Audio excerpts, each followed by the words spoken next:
Hello, I'm Doug, and this is the Taste and Sensibility channel. And here we are at episode 17 of Brie-Like cheeses, where we're looking at this wonderful domestic U.S. cheese made from cow milk, a petite bloomy rind cheese washed with Shakesberry cider. So this product is from Jasper Hill Farm, which we've done before, and it says here exclusively at Whole Foods. So I got this at Whole Foods, that's for sure. And Jasper Hill Farm doesn't sell all their stuff through Whole Foods, but I find a lot of it there. And this particular product, the cider washed Hartwell, is apparently exclusive to Whole Foods. So I will show pictures, all the labels. It says best served cider, Riesling, pastries, preserves, and enjoy by 6/26/21. So that is a week or 10 days in the future here. So this should be okay. And I have let it come up to room temperature, and now it's too squishy to open easily, quickly, efficiently.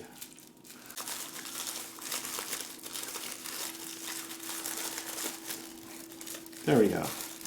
Definitely has a white rind. Definitely has a brown cast to some of the cheese. I don't know what they do. It could just be the cider. I assume they mean apple cider. Maybe I should read more ingredients. Pasteurized cow milk, salt, rennet cultures. Yeah, they don't say.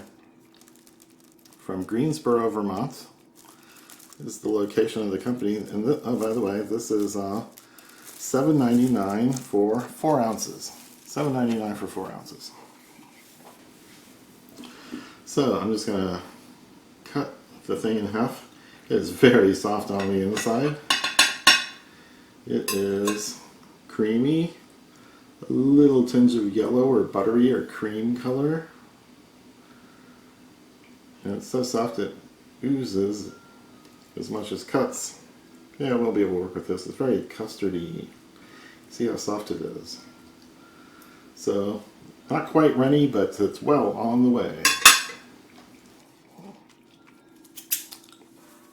So this particular cheese is not mentioned in Liz Thorpe's book, The Book of Cheese, but several other Jasper Hill Farm items are mentioned in the Brie-Like chapter, along with other things they do. So I'm just going to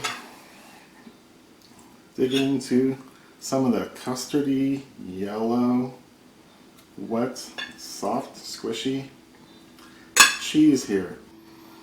There's definitely an old sneaker, old sweaty socks, old wet dog, farmy notes, a barn, grass and hay, some of it kind of wet, and it's been wet for a while and it's starting to rot a little bit. All of those things are in there. None of them really pop out as super strong, but the overall effect is like, ooh, what's going on here? So let's go.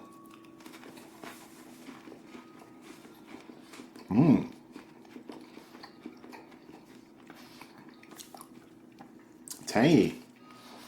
Oh wow. Barnyard, hay, grass, wet dog comes across on the taste too. It is there. So there's a tanginess to it. Oops, it's not quite a lactic. Oh, that's not very useful. It's not quite a lactic note. Like sour milk. So they're just going to break poorly, aren't they?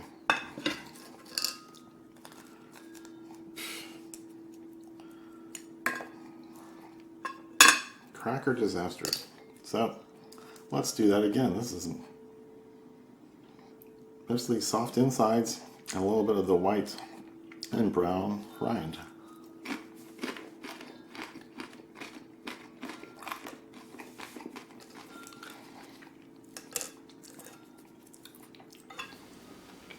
Again.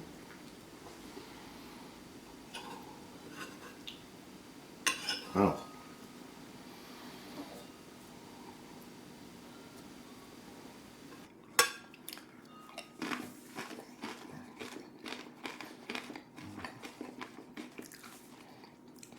There is a tanginess to it that hasn't been in many of the other cheeses. So this has stronger flavors There's a bit of the mushroomy notes from the rind, which is probably Penicillium candidum. So the rind organism is the white stuff on the outside. It's a mold that is put on most Bries intentionally. And I'm getting a bit of that mushroomy note, but there are other flavors inside in the interior that may or may not be from the rind. It may be from the particular cultures that they use in making the cheese. There's certainly a tanginess, there's a creaminess. It's definitely a full, rich mouthfeel from all the fat in it. I think it's pretty much like a typical double creme brie. It doesn't say how much. It doesn't really comment on the fat content.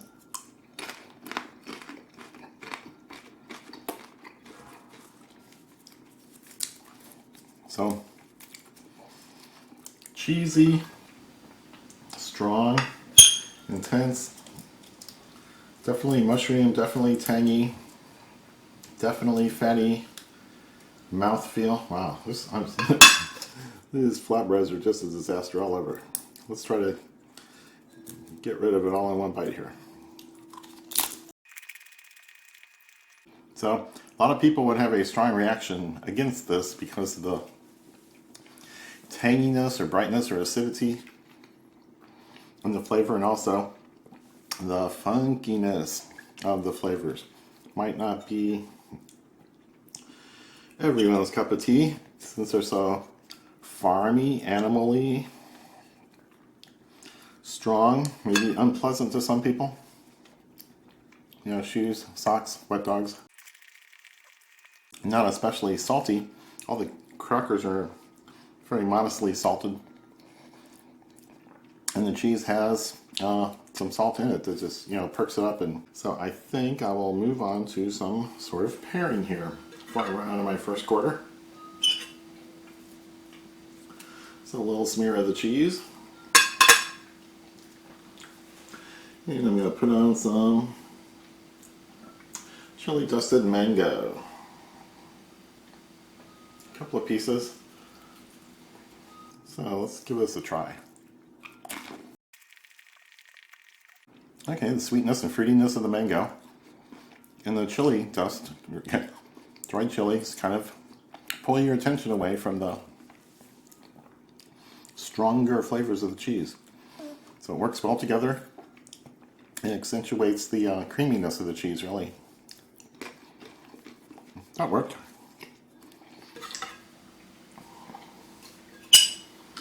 What else are we going to do here? Let's try a little bacon. A couple little pieces. Bacon's been pretty strong flavor department before, so I won't put on a lot. A couple of small pieces, and we'll see how it goes.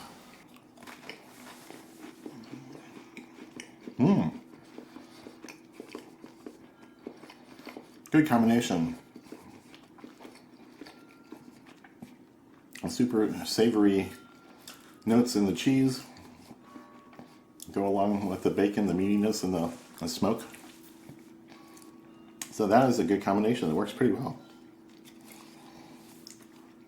And I'll do some sort of fruit. Can't decide between cherries or blueberries. I think I'll go cherries.